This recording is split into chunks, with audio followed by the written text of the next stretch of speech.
Good evening. কেমন আছো তোমরা সবাই? আশা করছি তোমরা সবাই খুব ভালো আছো, আর আমিও খুব ভালো আছি। এখন বাজে সন্ধ্যে 7:30 কি 7:45।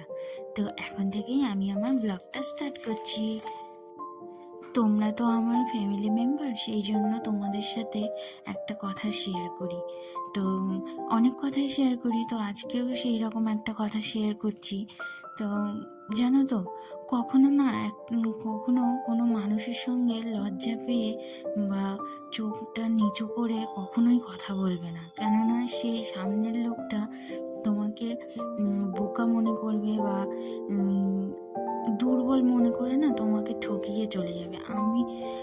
যেটা আমার সাথে সর্বদাই ঘটেছে, আমি অনেকবার ঠকেছি। তো আমি মনে করি যে আমার সাথে যে ঘটনাটা ঘটেছে সেটা যেন কারোর সাথে আর না ঘটে। তোমরা আমার ফ্যামিলি মেম্বার, সেই জন্য আমি মনে করি এই ঘটনাগুলো যেন তোমাদের সাথে না ঘটে, সেই জন্যই আমি কথাগুলো বলছি। তো তোমরা কিছু মনে করো না, তোমাদের যদি ভালো লাগে তো কথাগুলো শোনো। সত্যি বলছি, একটা মানুষকে বিশ্বাস করা কখনোই উচিত না। অন্ধবিশ্বাস যেটাকে বলে, বিশ্বাস করে নিজেকে তখন ঠকতে হয়।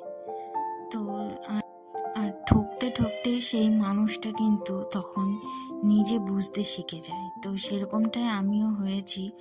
তো একটা মানুষ যেরকম কখনোই নিজে থেকে খারাপ হয় না, তখন একটা মানুষ কিন্তু কখনোই নিজে থেকে শক্ত মনের মানুষ হয় না। সেটাই বলছি তোমাদের। একটা মানুষ কখনোই নিজে থেকে খারাপ হয় না, এটাও তো জানো। পরিস্থিতি সেই মানুষটাকে খারাপ করে দেয়। সময়ের সাথে সাথে একটা মানুষ যেন একটু বদলে যায়, একটু অন্যরকম হয়ে যায় সবার কাছে, তখন সে খুব খারাপ হয়ে যায়। তাই আমি মনে করি যেটা, একটা মানুষকে কখনোই বাইরে থেকে কাউকে বিচার করা উচিত নয়। আগে ভাববে নিজে তার জায়গায় থাকলে কি করতে, তারপর তাকে বিচার করবে। এইভাবে বিচার করাটা উচিত। তো যাই হোক, তোমাদের সাথে অনেক কথা বলে ফেললাম, অনেক কথা শেয়ার করলাম। তো তোমাদের আমার ভিডিওগুলো কেমন লাগে অবশ্যই জানিও। আর কি বলবো, তোমরা ভালো লাগে কিনা সেটা তো আমাকে জানাও না, কমেন্টও করো না কেউ। তো যাই হোক, অনেক কথা বলে ফেললাম। তো এই যে তোমাদের সাথে কথা বলতে বলতে আমার কাজগুলো করে নিচ্ছি। তো রাতের খাওয়া দাওয়া হয়ে গেছে, খেয়ে নিয়েছি সবাই মিলে। তো এখন মেয়েকেও খাওয়ানো হয়ে গেছে। তো এখন রান্নাঘরটা পরিষ্কার করে নিলাম আস্তে আস্তে। দেখো এই যে পুরো ক্লিন হয়ে গেছে। তো কিছু খাবার বেঁচে গেছে, তো সেটাই ওই পাশে রেখে দিয়েছি, আর এদিকে সব পরিষ্কার করে নিয়েছি। তো গ্যাস ট্যাসও মুছে নিয়েছি। তো দেখতেই পেলে, তো গ্যাসটা সকালে আমি আবার মুছে নিই, নাহলে আমার ভালো লাগে না। তো ওই রান্নাঘরের কাজ শেষ করে চলে আসলাম ঘরে। তো এখন বিছানাটা করে নেব। তো মেয়েও ঘুমিয়ে পড়েছে অলরেডি। তো এখন বিছানাটা তাড়াতাড়ি করে নেব। আর দেখো বিছানায় কত জিনিসপত্র, তো বুঝতেই পারছো বাচ্চার ঘর। তো উপরে তো আরো দড়ি, মানে তার ফার বাঁধা ছিল জামা কাপড় মেলার জন্য, সেগুলো সব খুলে দিয়েছি।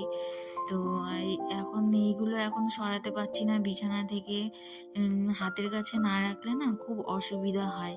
ওই বাচ্চা যখন টয়লেট করে তখন ওকে চেঞ্জ করাতে হলে বারবার আমাকে আলমারি থেকে বের করতে হবে, সেই জন্য আমি বিছানার উপরেই কিছুটা জিনিস রেখে দিই।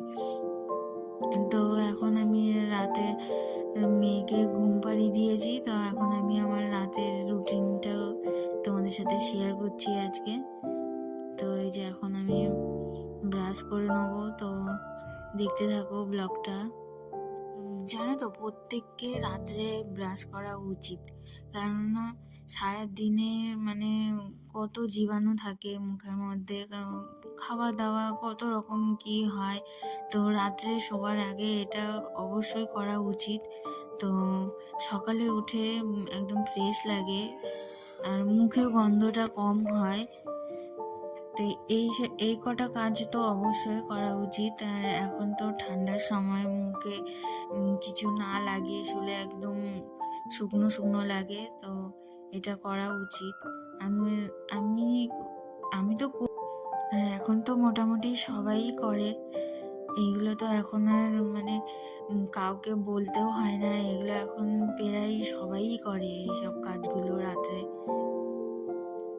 এই মুখ টুক ধুয়ে ক্রিম লাগিয়ে শোয়াটা সবারই উচিত, কারণ মুখটাও সকালে উঠে একদম ফ্রেশ লাগে আর স্কিনটাও ভালো থাকে। তো তোমরা যদি আমাকে একটু কমেন্ট করে জানাতে তাহলে আমার খুব ভালো লাগতো যে আমার ভিডিওগুলো কেমন লাগে। তো যদি ভিডিওটি ভালো লাগে প্লিজ কমেন্ট করো আর লাইক করো। তোমরা যদি আমাদেরকে আশীর্বাদ না দাও, তাহলে ভালোবাসা না দাও, তাহলে আমরাই বা কী করে এগোবো বলো। ইউটিউবে তো তোমরা জানোই যে কেউ কারো পাশে না থাকলে কোনো দিনই দাঁড়ানো যায় না। তো তোমরা যদি এইভাবে আমাকে কিছু না জানাও তাহলে আমি বুঝবো কী করে যে আমার ভিডিওগুলো তোমাদের কেমন লাগে। তো এই দেখো আমি এখন রাত্রে, আমি শীত আসলে আমি প্রত্যেক দিন রাত্রে বোরোলিন লাগাই। তো বোরোলিনটা আমার খুব স্যুট করে। তো বোরোলিনটা খুব ভালো আমার মুখে, স্কিনটা একদম সকালবেলায় খুব সুন্দর গ্লো করে। আমার বোরোলিনটা খুব ভালো লাগে। আমি বিয়ের আগেও বোরোলিন মাখতাম, তো এখনও বোরোলিন আমি কন্টিনিউ মেখে যাচ্ছি। তোমরাও চাইলে বোরোলিনটা মাখতে পারো, খুব ভালো একটা ক্রিম এটা, বলে না। তো আজকে আর বেশি বড় ব্লগ করছি না, তো ভিডিওটি কেমন লাগে তো সেটা জানিও। তো আজকের মতো টাটা।